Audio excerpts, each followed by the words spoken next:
We're going to go ahead and build off of reducing radicals and talk about adding and subtracting common radicals. This is another section off of 7.2, but I think you'll find it useful to combine a couple of the skills we've looked at and also discuss one that's a little bit new.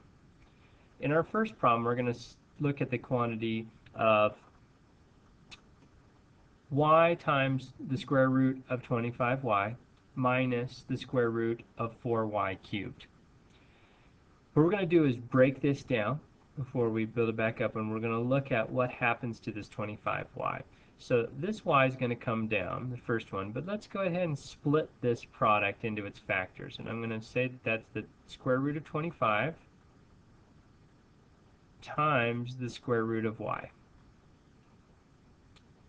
And then we can see that this square root of 25 will simplify just to 5, because 25 is a perfect square and it's in a radical, which by itself there is just index of 2, so it will change just to its just to 5. So what we're left with here is y times 5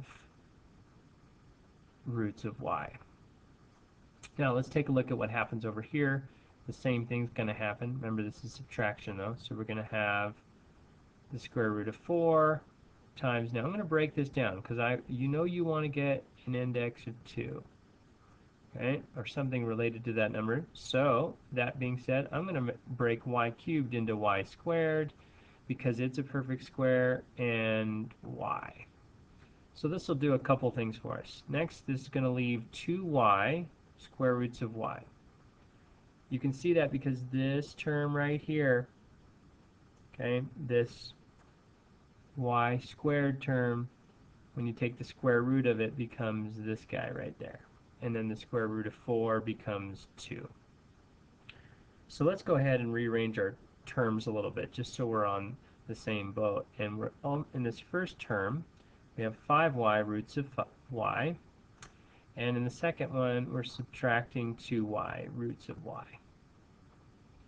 So now we want to think about what's common between both terms. What's common is this y roots of y. Do you see how that's common in both of them? So I want you to think about that as just maybe perhaps the word blob. So here we have 5 blobs minus 2 blobs gives us 3 blobs, or we can think of this as 5 minus 2 times that blob, or y square roots of y. So our answer then would be 3y roots of y. This last step might seem kind of tricky, but think about it as factoring. What are the common factors between this? And I pull out y roots of y from both terms. I've left with 5 and negative 2, which gives us 3. Okay. Let's take a look at another problem where similar things may happen. I'm going to back up just one second and note we end up with a common term. In this case, not just the root of y, but y roots of y. That should happen in these problems. So let's see if that happens again here. You can see we already have a common x in there. But let's see what else can happen. Let's break this down into its factors. We're going to get the cube root of negative 8. And remember, we can take odd roots of negative numbers, but not we cannot take even roots of negative numbers. So what's left here in this product is this. We get the negative 8 and the x. Let's do the same thing with this guy, but we have to remember that this 2 is just going to come down. So let's factor the 27x into the cube root of 27 times the cube root of x.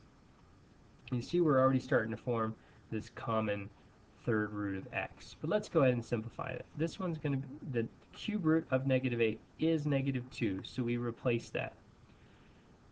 We can't take a cube root of x, so we're going to leave it as it is.